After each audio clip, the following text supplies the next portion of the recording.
What's the most calculated thing you've ever seen an animal do?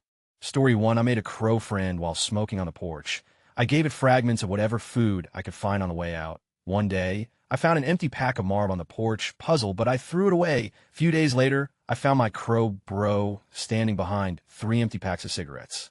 I tried to pick them to throw away, but the crow bro was protecting them for some reason. Frustrated, but I gave it a small chunk of meat as I took another drag. As I gave it the meat, the crow picked up one of the packs and placed it in front of me.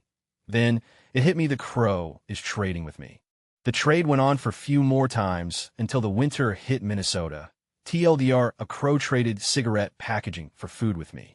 Story 2. I used to find dead mice in my dog's water bowl. I couldn't figure out why these stupid mice kept drowning themselves. Then one day I was watching my dog stalking a mouse on the back porch. She caught it in her teeth, brought it to the water bowl, and held it underwater with her teeth until it drowned.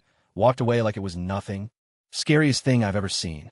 Story 3. A few years ago, there were a few slices of bread in the middle of the street for whatever reason. A crow kept flying down and treating themselves, but whenever they did, one of the neighborhood dogs came and chased them off. The crow tried about 3 times to eat in peace, but the dog chased it off every time. So the crow then decided to land a little bit away from the slices of bread, and the dog ran towards it. The crow then flew off and landed about a meter away from where it just landed. The dog followed again. The crow repeated this until the dog was in a different street, and then the crow came back and chowed down. Story 4. Just up the street from my apartment in San Francisco, there was one of those fast food restaurants that was either a KFC or a Taco Bell. Depending on the angle from which it was viewed, the establishment was a frequent stopping point for students coming from the nearby college. And those students were a frequent target for a remarkably bright crow. Now, on most days, the in question would just hang around the restaurant, as well as other ones nearby, and scavenge for scraps. Every once in a while, though, I saw this happen twice, and had it happen to me once. It would enact a much more complex scheme than simply going through the gutter. The crow had apparently discovered that money could be exchanged for food, so it would wait until it saw a likely mark, squawk at them to get their attention, then pick up and drop a coin. Anyone who responded would witness the hopping a few feet away, then following its victim toward the source of its next snack. When the crow approached me, it dropped a nickel on the ground. I stooped, picked up the coin, and then jumped slightly when it made a noise that sounded not unlike taco. Needless to say, I bought that crow a taco. The final out-of-pocket cost for me, minus the nickel, was something like $1.15. Even so, I figured that smart deserved a reward simply for existing. Of course, that was probably exactly what I was supposed to think. TLDR, a crow paid me 5 cents to buy a taco. Story 5. I had a large, lovable Great Dane, about 140 pounds. One day my husband, my sister-in-law, and I were sitting in the living room watching my 3-year-old niece play with the dog on the floor. At one point my niece grabbed the dog's stuffed toy and walked away with it. The dog got up and followed her to where she stood in the corner. So my niece is standing in the corner playing with the toy and facing the wall, and my large dog is looming behind her looking over her shoulder at the toy in her hands. The dog turns back and looks at us grown-ups on the couch, then looks back at the toy, then looks back at us, then back at the toy. Finally, he turned his head and, staring at us, lifted his giant dog foot and punched my niece's head in the wall in front of her. She immediately exploded into tears, dropped the toy, and stood there sobbing and holding her forehead. The dog calmly and very daintily picked up the toy and took it to his bed and lay down. Edit: since you all seem to think Spartacus was as endearing as I did. Hey race, some photos bonus bad dog. Story 6. My dog once outsmarted me. He tricked me into getting up to let him out on a cold winter morning. Only as soon as I turned the corner, he jumped up into my warm spot in the bed, curled up tight, and then studiously ignored me when I came back in the room. That best dog ever. Story 7. I was once walking from my grandparents' house to the shops, and accidentally went the very long way, which happened to go past a creek. There may have been more water I couldn't see in park where ducks like to live. I saw 2 ducks walk towards the road, and at the edge, one duck put its wing in front of the other duck to stop it, looked both ways and waited for a car to pass, walked to the center line of the road with the other duck, and repeated, I have never regretted not bringing my camera more. Story 8. We once came home to find my dog had ripped into a multi-pack of mini chocolate bars and sweets and gone to town on them. However, we couldn't bring ourselves to tell him off because he had also placed an unopened chocolate on my bed, my sister's bed, and my parents' bed. I guess he thought if he shared the chocolate with us all, we wouldn't be mad. Story 9. My horse knows how to unlock gates with his nose. Most of the stalls have a slide lock that they usually just leave alone. Not Rex. We had to put a bottom lock on the door he couldn't reach. One day, one of the newer people locked him in his stall, but forgot the bottom latch, then walked away. Rex unlocked his door and then went to the other stalls and let the other horses out. Then he led them on a charge to grassy freedom. Story 10. I once watched a pigeon jaywalk. It never once tried to fly. It just walked to the edge of the curb, looked both ways for cars, and then started walking, got to the yellow line on the road and stopped again. It waited while a few cars went by, and then looked both ways again and continued walking across to the other curb. It was fascinating. It must have learned by watching other people doing it. Edit RIP inbox. Story 11. There was a flock of little birds outside a French bakery in California. They would pick at bits of scones and croissants people threw away in the trash cans nearby, and many of them would approach people for scraps. We noticed one particular hopping around on one leg begging for scraps, and we gave a little bit of our bread. As soon as it had the bit of food in its beak, I swear to God it looked right at me and dropped its other leg to the ground.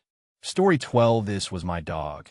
I was eating a bagel on the couch, and he was sitting on the floor next to me. Just eyeing me down. You could tell he wanted some, but I wasn't giving into his cute persuasions. He calmly walks over the mudroom door and rings his bell that lets us know that he has to go to the bathroom. So I get off the couch, put my bagel on the coffee table, and walk into the mudroom.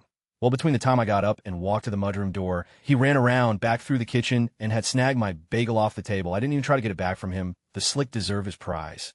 I realized who was the smartest being in the house that day.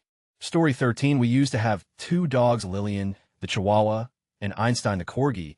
We had to feed them separately because I would gobble up all of Lillian's food, while Lillian preferred to graze at her own leisure like a cat. So we set up Lillian's food bowl on a small desk in the corner of the living room because Lillian could hop directly up to the desk to eat when she wanted, and EIN was too fat Corgi-esque to make the jump. This arrangement worked great for a while until one day we noticed that Lillian's food was disappearing faster than usual lately. So we started to monitor the situation a bit more closely.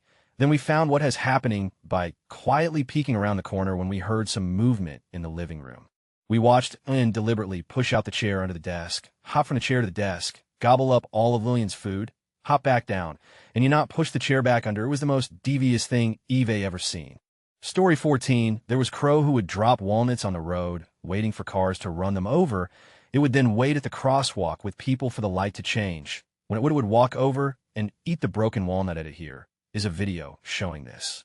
Story 15. My GF has a rule that her dog is not allowed in the kitchen. Whenever he tries to break this rule, she puts him on the carpet right outside the kitchen with a stern talking to. The second she turns her back, he will slide one paw forward like 2 inches to barely touch the kitchen floor. Her dog is very passive-aggressive, kind of like his owner. Story 16. I had a German Shepherd Chow mix who was incredibly smart and loyal. She was a rescue our family picked up from shelter when she was about 8 months old. Her name was Jazz, and I have never seen another like her. When my brother was about 2 years old, he learned to unlock and open doors. We had a fenced-in backyard with a large pool.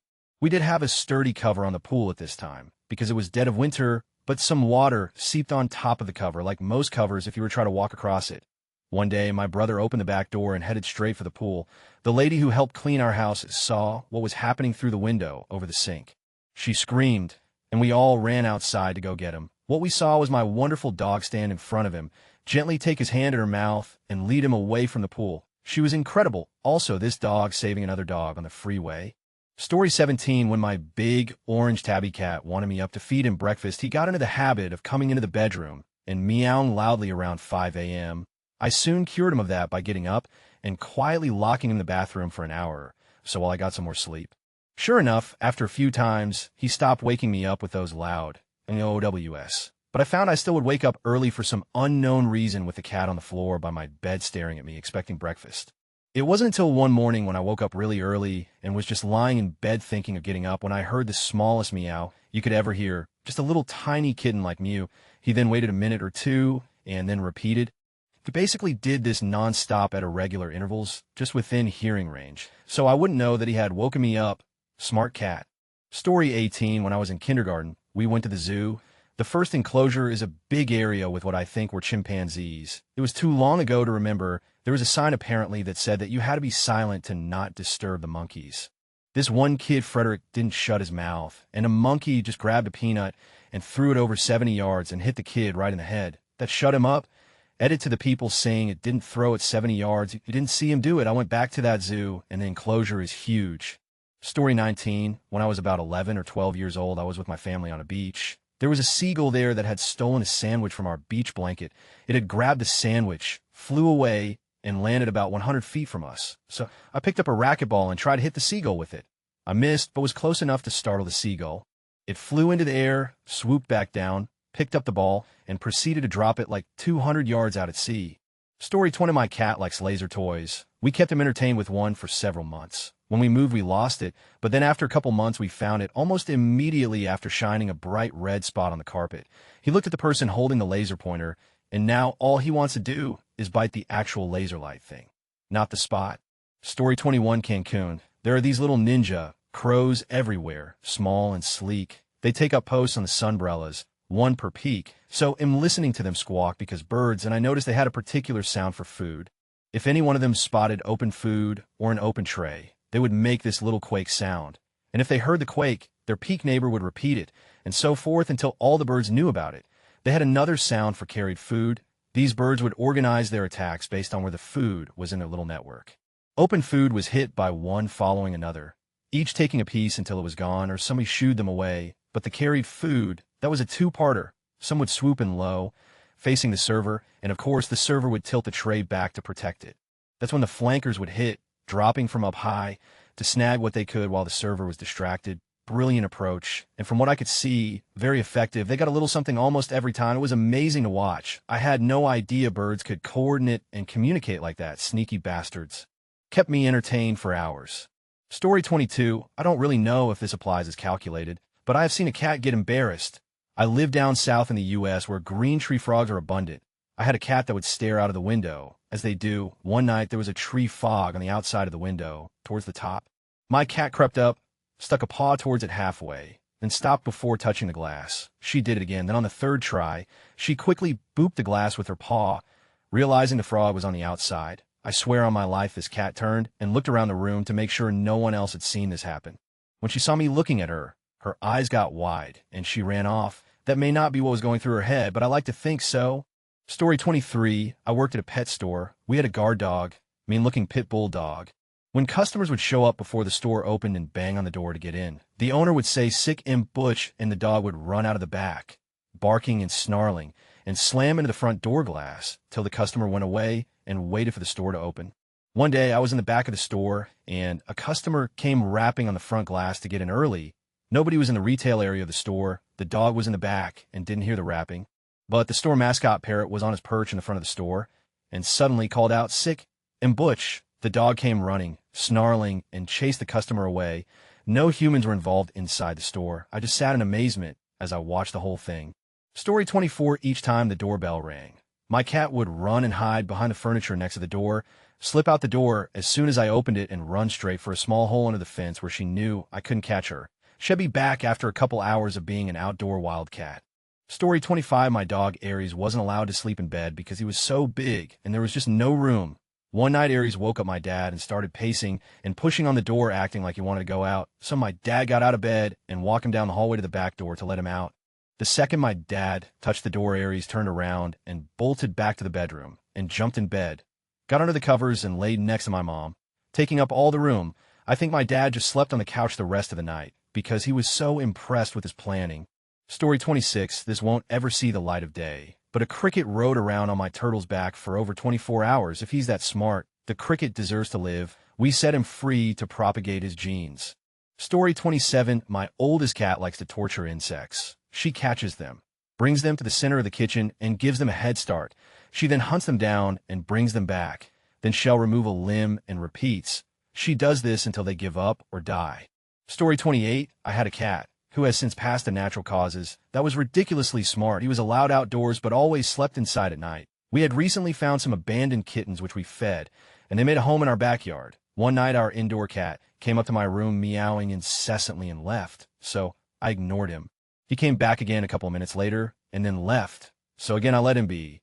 The third time he did this, I decided to follow him, and he led me to the sliding glass back door, and just stood there. I turned on the light and looked outside, and these poor kittens were cornered by some raccoons. The confrontation had not become physical yet, thankfully, and I managed to scare the raccoons away.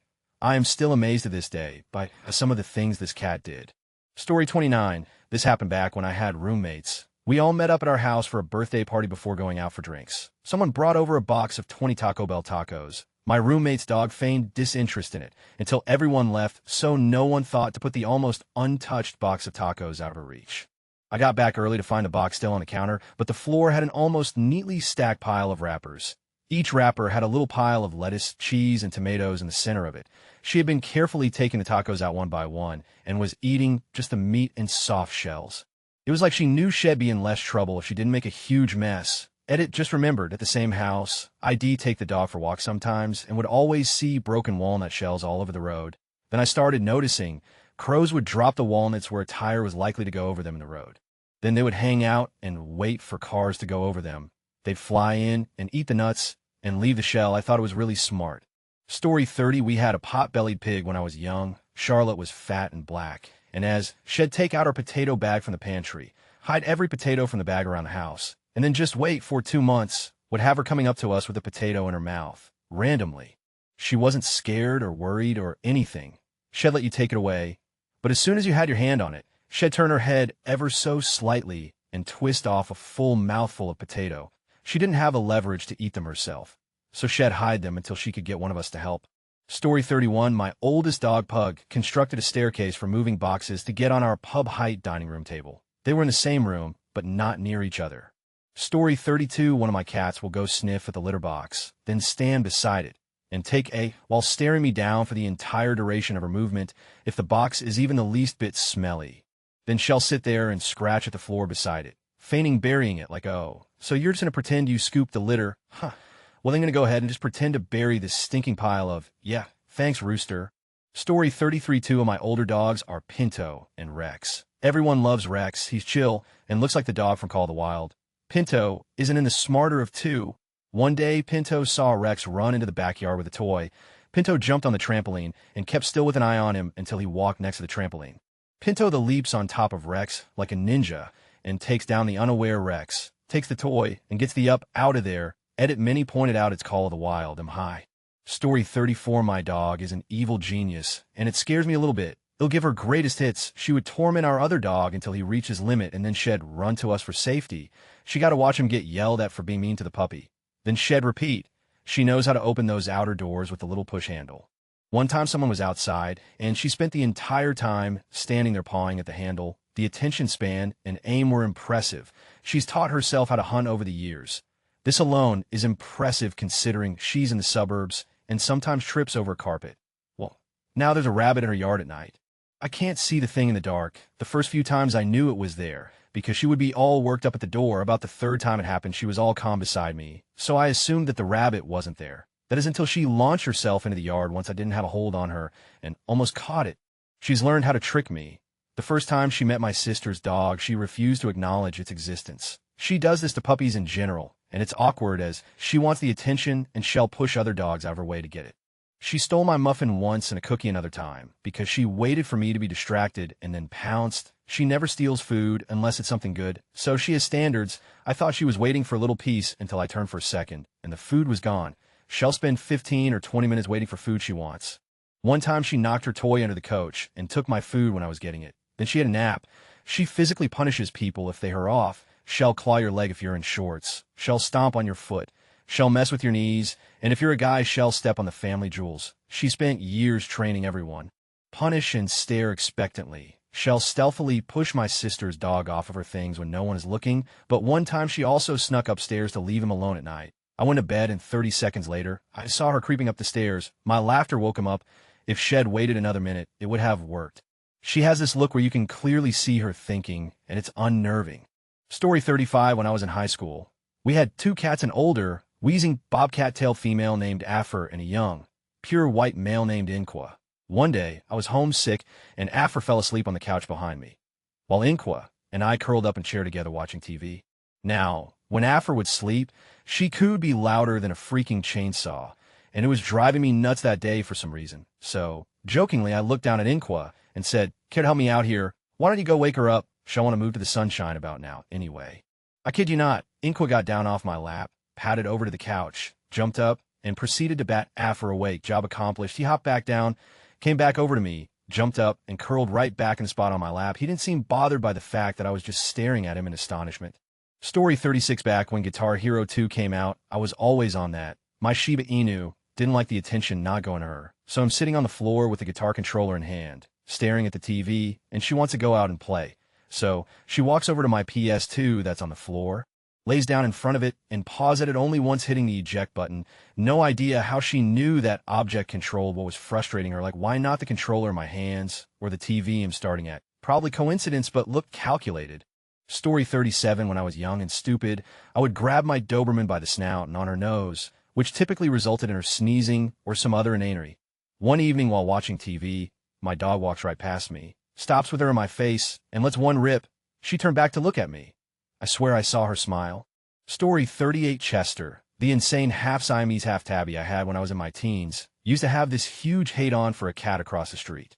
This cat had a bell on its collar, and it would purposefully wander about in our yard. And since it was younger and faster than OL Chester, it would go about annoying the out of my cat, and then run off before Che could get to it. This went on for months, until one day my friend was over visiting, and we were sitting out in the garden.